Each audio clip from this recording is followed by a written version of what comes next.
This is ABC 7 News at 6.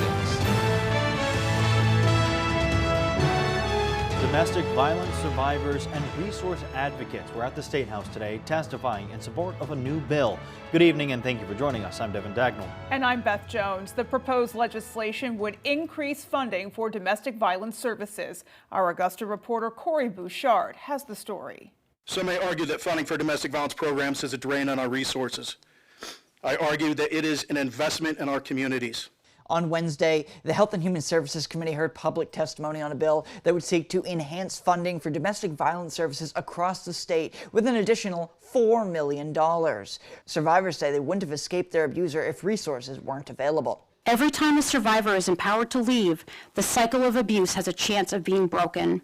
You look at me and you see a successful healthcare professional, a doctor, a mother, a daughter, a friend. You don't see the woman who cowered in the corner while her husband screamed at her. The woman who fled to the police station with her children strapped in the back seat. The woman who found her personal possessions smashed and defiled. The woman who almost jumped in front of a city snowplow because she thought there was no other way out. It was almost my ending. I had a plan in place, letters written for my kids to be given at a later date. But what changed?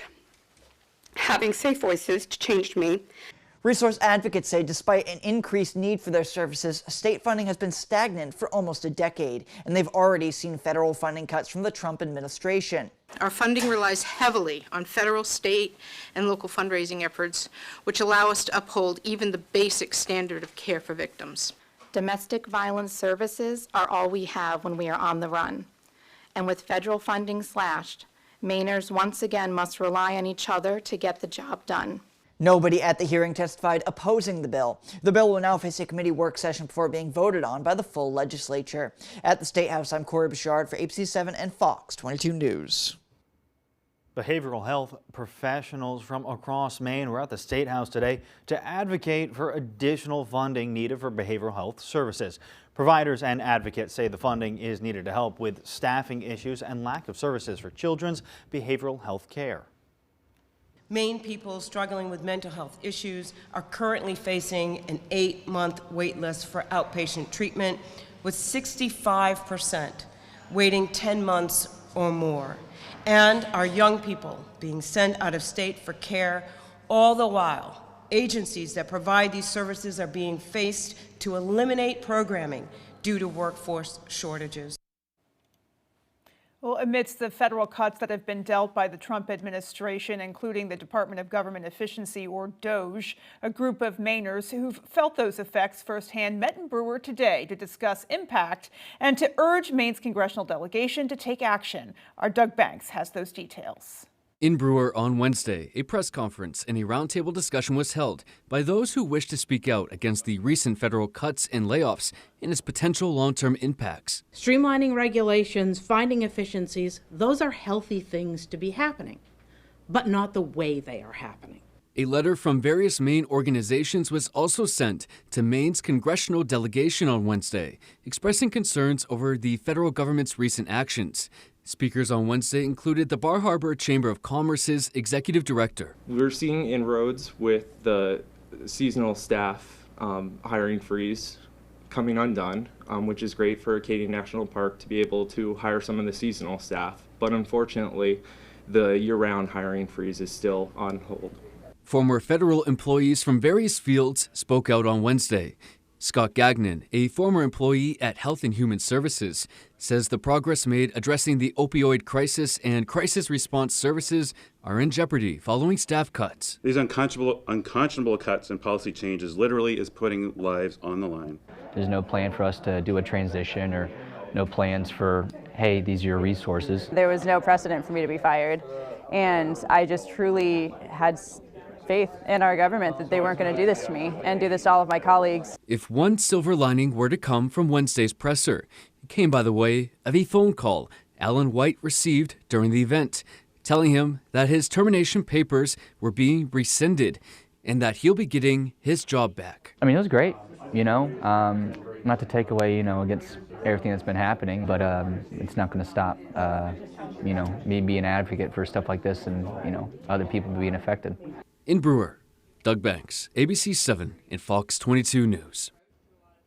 Well, federal funding cuts are impacting communities across the country, including small towns in Piscataquis County, where this summer dozens of children won't be able to attend a beloved drama camp that relied on government funding.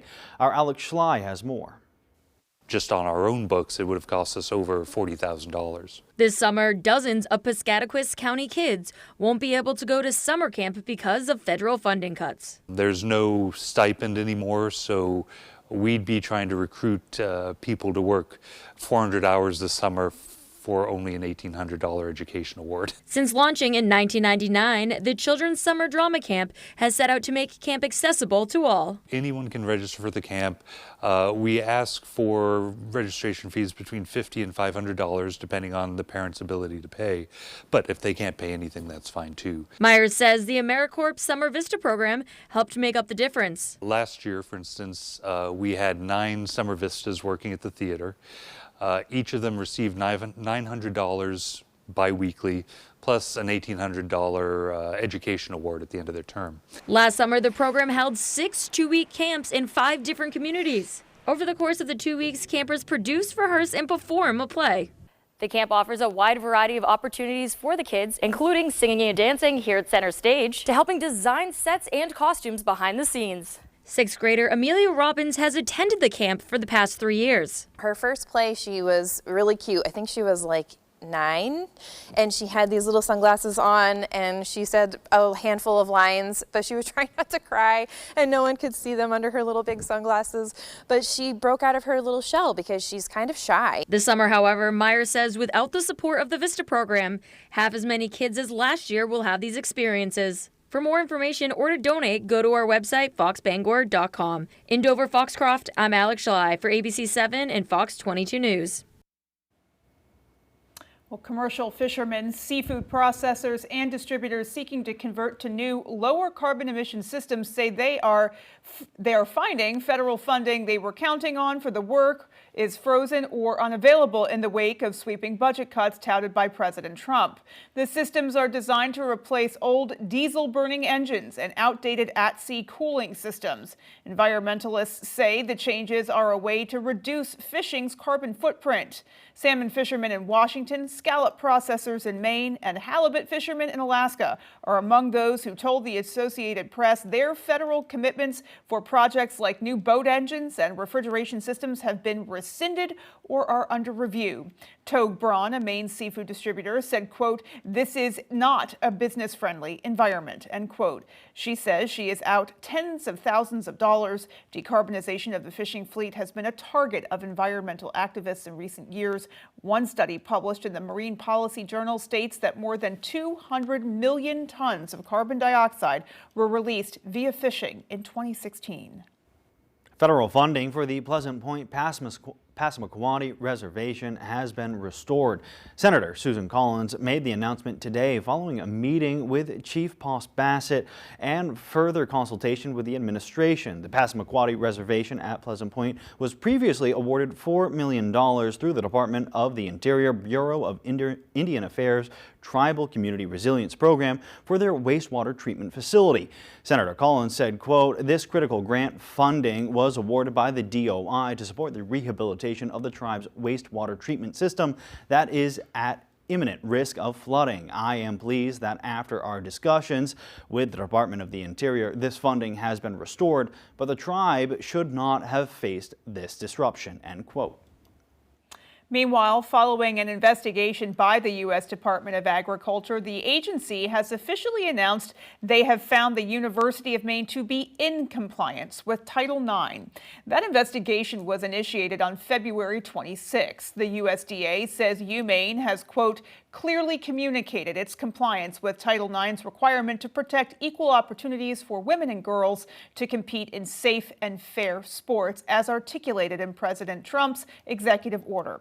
The University of Maine released a statement following the USDA's announcement, with Chancellor Daniel Malloy saying, quote, "The University of Maine system has always maintained its compliance with state and federal laws and with NCAA rules," which the U.S. Department of Agriculture also affirmed in a press release today. We are relieved to put the department's Title IX compliance review behind us so the land-grant University of Maine and our statewide partners can continue to leverage USDA and other essential federal funds to strengthen and grow our natural resource economy and dependent rural communities through world-class education, research, and extension. So a much anticipated conclusion there to at least one of the investigations that the state of Maine was facing. All right, well, let's go ahead and turn things over now and get a first look at our forecast. Thank you very much, Beth and Devin. Our first weather today is brought to you by SR1 Companies. Visit SR1 in Herman, Turner, Manchester, and at our newest location, 485 Main Street in Orono. We have the best prices on trailers, campers, tractors, heavy equipment, and more. SR1 Companies, where New England's largest selection meets unbeatable prices. All right, out there for today, some sunshine earlier on. Now some clouds are starting to make our way in from the west. We're going to be mostly cloudy out there for tonight with some areas of dense fog out there. Maybe a sprinkle or two, maybe even a flurry mix in there by the early morning hours, but other than that, we're going to stay dry out there for tonight. Winds pretty calm here in Bangor. We see a 0 on the board, but everywhere else is seen right around 5 to 10 miles per hour today. We're seeing 8 miles per hour in Bar Harbor, only 3 in Millinocket, but if you go down to the southwestern portion of the state, that's where there's some breezy winds out there, gusting near 15 to 20 at times. Other than that, we're going to see light and variable winds out there for tonight. Highs reaching the mid-50s here in Bangor for today, but we did see those cooler temperatures near those mid to upper 40s along the coast, but even all the way up north near Clayton Lake, we did see 50 degrees in the northern portion of the state. Going into tonight, temperatures are going to fall close to freezing. We'll have some mostly cloudy skies out there, light and variable winds, and expect some areas of dense fog out there for tonight. Beth and Devin? All right, Chase, thank you. And still more to come after the break. Hi, I'm Dave from PDQ Door. We pride ourselves on our honesty and integrity. We'll always give you the best garage door repairs at a real price. Had your doors installed by another company? That's okay. Our experienced team is available to service all brands and models. Visit us at pdqdoor.com. Bring your new kitchen to life with help from the Kitchen, Bath, and Flooring Division by Hammond Lumber Company. Bring in your ideas or get inspired by Hammond's extensive showroom displays. Your Hammond sales rep will help you create a materials list and cost estimate, and Hammond's designers will help you visualize your space before the work begins. And Hammond delivers from 22 locations across Maine and New Hampshire. Your new kitchen begins when you bring your vision to Hammond Lumber Company, your building project partner.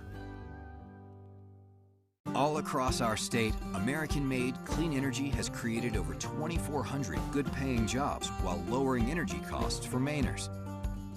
Farmers across the state are earning millions in income through long-term land leases from clean energy projects. Homegrown power from wind and solar are driving American energy dominance and powering our future. Maine wins with clean energy. Call Senator Collins and thank her for supporting an all-of-the-above energy strategy that creates jobs in our state.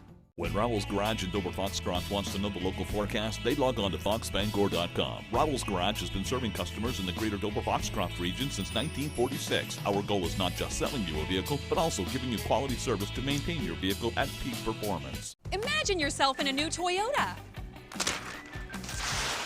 Hey, there he is. Let's do this. You could get 4.99 for 60 on an adventure-seeking all-wheel drive RAV4. Toyota, let's go places. Hi, I'm Dave from PDQ Door. For a brighter, quieter, smarter garage door, call PDQ Door. You can count on LiftMaster openers, and for the best prices and best service, you can count on PDQ Door. Visit us online at pdqdoor.com, where we sell the best and service the rest. You're watching ABC 7 Bangor.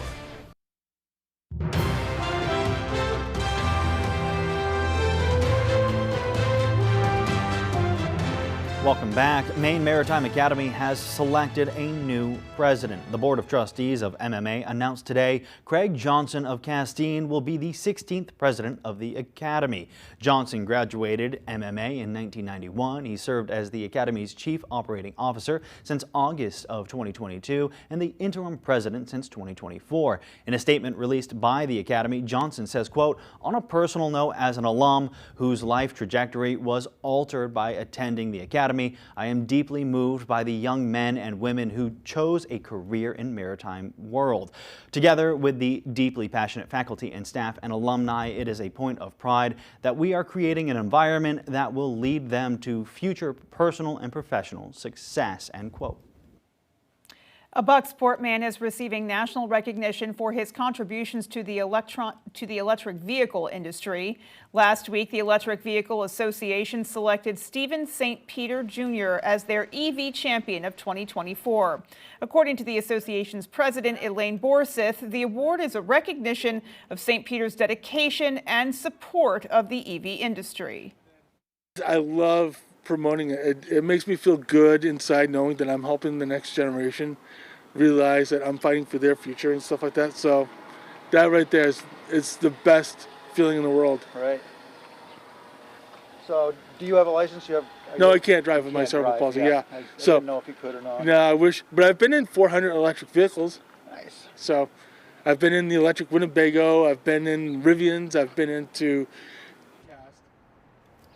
St. Peter is the creator of the electric Solar for Bucksport, Maine Facebook page, which he uses to help keep people up to date on renewable energy news and find affordable electric vehicles near them. Still to come on ABC7 News at 6, there's a new barbecue joint in Dover-Foxcroft that locals can't get enough of. And in sports, last night Brewer and Bangor filled the gym for the final unified basketball game of the season. We'll have that story after the break. Chevy makes affordable vehicles that help you enjoy life. Get more for less in the Chevy Trax. Maximize every mile in the all-electric Equinox. And power through with the capable Colorado. Enjoy endless possibilities and your new Chevy. Get the versatile 2025 Trax, starting at $21,795. Visit your Maine Chevy dealers. Your piece of land demands the very best equipment. Kubota Equipment. The #1 selling compact tractor in the U.S. With professional-grade mowers, versatile sidekick utility vehicles, and compact tractors that get it done right. All backed by unmatched dealer support. Talk to your dealer today to schedule a demo. Available at Doors Equipment, 1468 Outer Hammond Street, Bangor. Here we are, patient billing. Whoa, who's that? Oh, well, that's Mark. He marks up medicines. 340B medicine markups? Bingo. As a nonprofit, we might pay a penny for a medicine. Mark marks it up to thousands of dollars, and we pocket the difference. I hear we're buying up small hospitals, too. More medicines to mark up.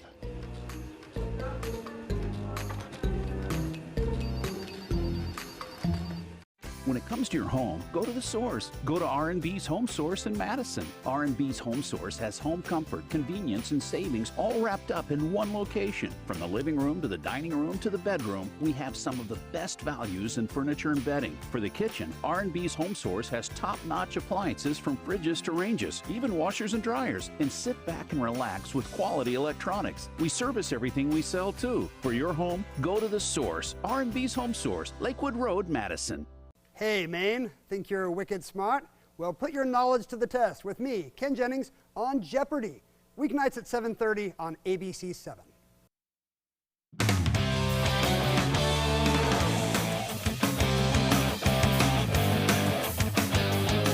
Welcome back in, everyone. Thank you for staying with us. On Tuesday night, Brewer and Bangor celebrating the final unified basketball game of the season, showing out for the annual Fill the Gym game. Our Jack Webb has more. Unified's a lot of fun, I'm telling you. On Tuesday night, members of the community filled the gym as Bangor and Brewers unified basketball teams squared off in the season finale. It's literally amazing seeing the stand full of people and all of our friends, and it's just amazing seeing the community that Brewer has. It means a lot to the kids, and that's what matters. It's the best part of the year for me. I love seeing the smile of the kids and just seeing them. It warms our heart, and it's a great thing to be part of. It's like the energy's high. It's truly like it's special. It's special. It was a night full of cheers, smiles, a halftime dance party, and some great hoops. Man, it was awesome. Playing defense, like I told myself this year for Unified, I was just going for it no matter what. I was not going down without a fight this year. I did not let myself down right there. But tell you what, it was awesome. I had fun today. It was awesome. Unified basketball has been around since 2015 in Maine, and it's grown every year with every great experience. I heard from some teachers and some staff, and some of the players I knew from around the school. They asked me to come out, and I'm lucky they did. I first saw it my sophomore year when Brady Saunders was coaching, and I went to fill the gym. And then I thought it was really cool, and I asked him if I could do it next year. Brewer has a fully student-run unified team, which has created an even tighter bond between the players and their peers. Honestly, really awesome. Our athletic director is very generous, and he trusts us a lot, so he gives us a lot of freedom, and we all work together pretty well, so I feel like that plays a big part in it, and it just makes everything run so smoothly. Oh yeah, but sad to see them go this year. You know, they're seniors. I'm really sad to see them go, but you know what? I still have them on Snapchat on my phone, and I can still contact them no matter what. From Brewer, Jack Webb, ABC7, Fox 22 Sports. Thank you for that, Jack. Certainly a fun night every year over there at Brewer. Now let's go to some hockey. The Hockey East announcing on Tuesday that UConn head coach Mike Cavanaugh winning the Coach of the Year, beating out Maine's Ben Barr and Boston College's Greg Brown. As for national awards, sophomore goaltender Albin Boya is one step closer to some hardware of his own. The Hockey Commissioners Association naming the 4 finalists for the Mike Richter Award given to the top goaltender in college hockey. Boya is one of the final 4 nominees remaining. He and Boston College's Jacob Fowler joined Minnesota State's Alex Tracy and Trey Augustine from Michigan State. Boya is 4th in the country in goals against average, and his .930 save percentage is 4th among goalies with 30 or more appearances. He's also tied for 3rd in shutouts with 4 of those. To the baseball diamond now, the Portland Sea Dogs are now under 3 weeks away from their home opener in Delta. Dental Park at Hadlock Field looks ready to play some ball. Portland's home opener is on April 8th when they host the New Hampshire Fisher Cats. The park is in great shape, and the new clubhouse in left field is really coming along nicely. The Dogs won't have the big 3 of Marcelo Meyer, Kristen Campbell, and Roman Anthony this year, but they'll still have an exciting team with a lot of fun nights at the ballpark. Last year, if you remember, the first weekend for the Sea Dogs actually got snowed out with some wild weather in early April. In these last few weeks, Mother Nature hasn't been too hard on us, and the team is looking forward to opening day and another great season. Yeah, we're 20 days away from opening day. The field's in great shape. Mother Nature has been kind to us so far, but we don't want to get too confident. We've seen what she's done to us in the past, so hopefully we'll have good weather in the next 20 days, and we'll be ready to go for opening day with a beautiful day, a full crowd, and some good baseball, and of course, Slug of the Sea Dog. Are certainly looking forward to some baseball in Maine. That is all the time we have for sports. Here's Chase Ropenack with your full 5-day forecast. Thank you very much, Tyler. Out there for highs today, we reached up into the mid-50s here in Bangor. We did see some areas getting close to 60 degrees. We saw Augusta and Waterville right around 59 for today. Temperatures are a lot cooler near the coastline, though. Check out Bar Harbor at 49, Rockland at 44. But as you get further into the southwestern portion of the state, most of those areas in the upper 40s to low to even mid-50s out there for today. Those 50s did reach all the way up near Clayton Lake today. We saw 52 in Millinocket and 51 in Holton with upper 40s and Presque Isle. Going into tonight, most of our region is going to be right around freezing, temperatures close to 32 degrees, and that's going to allow for maybe some flurries out there. Otherwise, we're going to stay dry. Most of that is going to be cloudy skies and some fog in our area for tonight. As we get into tomorrow, we should see some warmer temperatures than the models are showing those low 40s. We should be reaching to those mid to upper 40s for the Bangor area for tomorrow. Still going to have some breezy south winds, so some areas near the coast could stay cooler, but up north, temperatures could be similar to what we're seeing in Bangor for tomorrow. As we take a look at those average highs, right around 41 degrees what we're at now, so a little bit above average for tomorrow, especially as we get into Saturday. That high right around 53 degrees, but then we're cooling off Sunday and the Monday. Temperatures hanging out in those mid to upper 30s, back into those mid to upper 40s as we head to Tuesday and Wednesday of next week. So winds out there right now, a little breezy at some times, especially in the southwestern portion of the state, but they're going to be light and variable for tonight. Tomorrow afternoon, there is a chance for some more breezy winds out there. You can see gusts near 20 miles per hour here in Bar Harbor. That is the same for Bangor as well, but most likely sticking right around 10 to 15 miles per hour for our region going into tomorrow afternoon. Those winds look to be light and variable heading into tomorrow night as well. All right, so as we see out there, those clouds are going to move in for tonight, and that's going to bring a lot of fog in our area as well with temperatures close to the dew point. There is a chance for a few sprinkles out there, especially as we head into tomorrow morning. Otherwise, we're going to stay dry. Same thing for tomorrow afternoon. Looks like there's still a chance for some sprinkles across, most of the central portion of the state, but really we're going to stay dry otherwise. As we get into tomorrow night, that's when we have a better chance for that rain showing up. It does show right around 7 a.m. Still of it, still much in the southwest. I think this will arrive earlier than that, right around the hours of 3 to 5 a.m. going into tomorrow night. And as we continue, that's going to be a problem throughout the afternoon for Friday. We can see it transition into snow, but I think temperatures are going to be warm enough that most of this will still stay as rain. All right, so for the lows tonight, right around freezing is what we're going to see with those areas, a dense fog out there, so be careful driving up the roads for tonight. Winds staying light and variable, maybe a sprinkler or two out there, but highs right around 47 degrees for the first day of spring tomorrow. There is a chance for a few rain showers. Otherwise, we're going to stay dry until we get into tomorrow night. So taking a look at our extended forecast, we got that chance for rain showers going into Friday afternoon. Highs right around the low to mid 40s, warming up to the low to mid 50s for your Saturday, cooling off those Sunday with mostly sunny skies and highs in the upper 30s. Beth and Devin.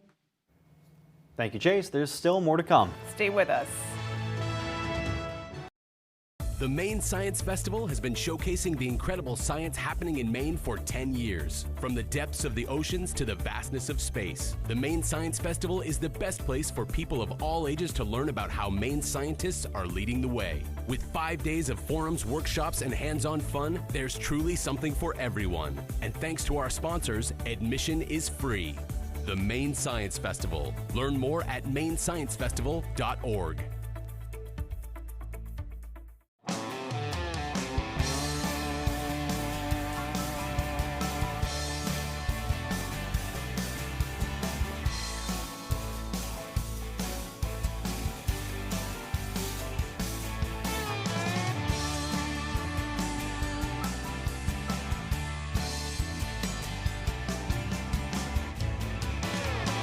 Come stop by Triple S Tack Shop, 315 Hamden Road, Carmel, for quality clothing and equestrian gear. Dreaming of the ultimate ride? Now's the time. At Lincoln Power Sports, qualified buyers get 0% financing for 60 months on all remaining 2025 Ski-Doo models. But hurry, this offer ends March 31st. Plus, when you buy from Lincoln Power Sports, you get our exclusive lifetime powertrain warranty because we stand by what we sell. Don't wait. Call 794-8100 or stop by today before the snow and this deal are gone. Here at Twin City Tire and Service, you will be working with industry professionals. We have ASE certified master technicians and certified tire and lube technicians. If we need your vehicle for a duration of time, we offer a complimentary shuttle service and can even offer a loaner vehicle. Being a client at Twin City Tire and Service means that we will treat you right. This includes a 3-year, 36,000-mile warranty on mechanical repairs. We also provide you with 1 year of complimentary roadside assistance. Come see us today at Twin City Tire and Service in Brewer.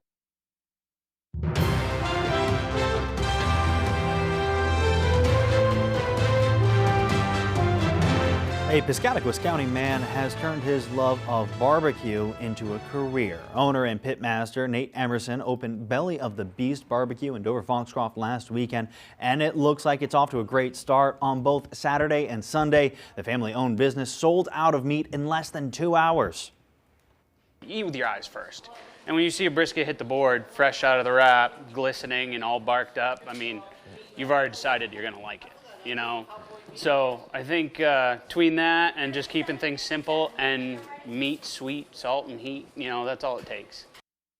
Emerson says he smokes all the meats in-house every morning. Belly of the Beast Barbecue is open Wednesday through Sunday from 11 a.m. until they run out of meat or 8 p.m.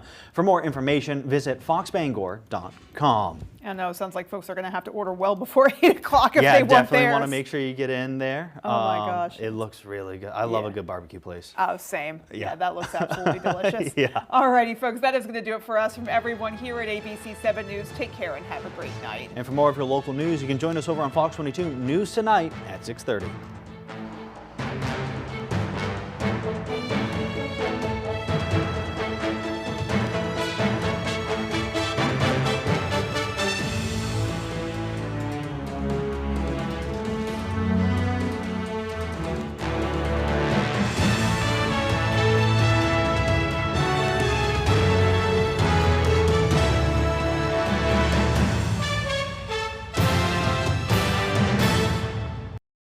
tonight, President Trump's call with Vladimir Putin, what this could mean for Ukraine, plus the splashdown off the Florida coast, the joyful return.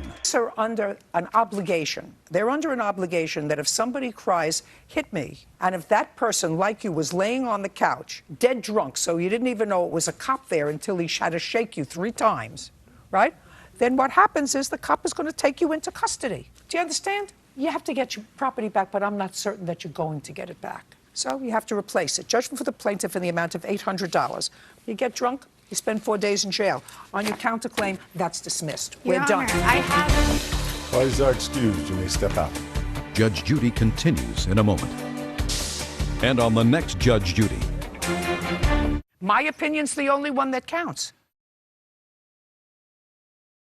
It's really frustrating because she took everything out of my truck. He's lying, his mother's lying. And now I can't even hunt this year because I have no clothes and my binocular rangefinders, all that's gone. He's ruined my life. Alcohol.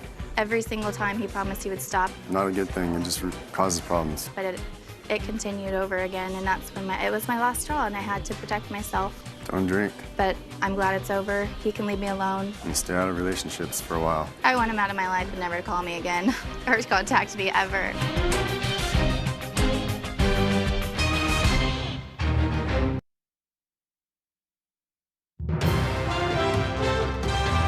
This is Fox 22 News Tonight. Domestic violence survivors and resource advocates were at the State House today testifying in support of a new bill. Good evening and thank you for joining us. I'm Devin Dagnall. And I'm Beth Jones. The proposed legislation would increase funding for domestic violence services. Our Augusta reporter was there for some powerful testimony. Some may argue that funding for domestic violence programs is a drain on our resources. I argue that it is an investment in our communities. On Wednesday, the Health and Human Services Committee heard public testimony on a bill that would seek to enhance funding for domestic violence services across the state with an additional $4 million. Survivors say they wouldn't have escaped their abuser if resources weren't available. Every time a survivor is empowered to leave, the cycle of abuse has a chance of being broken.